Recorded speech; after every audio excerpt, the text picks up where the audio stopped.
Ladies and gentlemen of the public, I am here to talk to you about a living legend, a man who made it through many life obstacles. This is a man born into the mean streets of Brooklyn.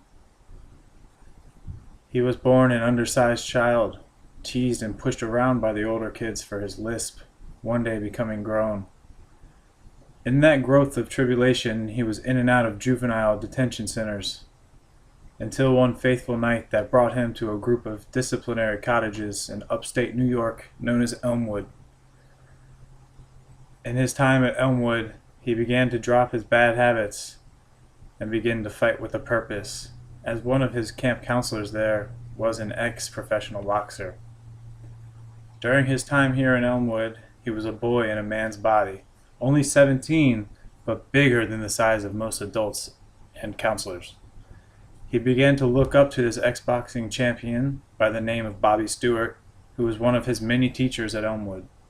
After meeting Bobby Stewart on multiple occasions, the two would start training and eventually sparring with each other during their free time. Eventually, Stewart would take him to see world-renowned boxing scout D'Amato.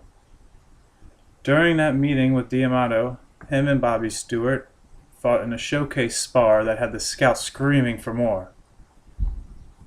This pleased him, and at the time, being 18, they moved him out of state care and into a boxing training program about 2 hours from his hometown where he could grow and learn how to box better, more polished.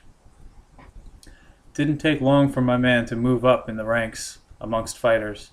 Being undefeated and winning most of his bouts by way of knockout, he earned a title shot November 2nd, 1986 against current heavyweight champion Canadian Trevor Berbick.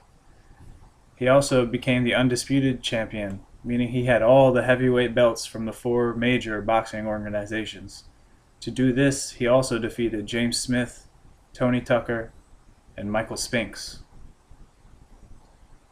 He was on top of the world, seemingly. His marriage was going through tough times that would eventually lead to divorce. His contracts and deals were being fought over by 2 different groups of people, and some said he wasn't training like he used to. After 4 years of being the undisputed heavyweight boxing champion of the world, it all came down to a frightful night on February 11, 1990. His challenger would be Buster Douglas, who Vegas had as a 42-1 odd. One key factor was his length, having a whole foot, 12 inches, more reach than my man. Another key factor was the emotional high Buster Douglas was on. 23 days prior to the fight, he had just lost his mother, one of his closest people in his life. Douglas stunned the world with a 5th-round knockout, but things weren't all bad for the former champ. To this point, it was his first loss. He also was still not old as far as the sport goes, and up until this point, he was the highest paid athlete of all time. So now, without further interruption, I would like to introduce the main event. Born into a furnace of bad intentions and corralled and shapen into the greatest professional heavyweight boxer of all time. Many know him for his love of pigeons. Many know him for his skills in the ring. Many know him for his face tattoo.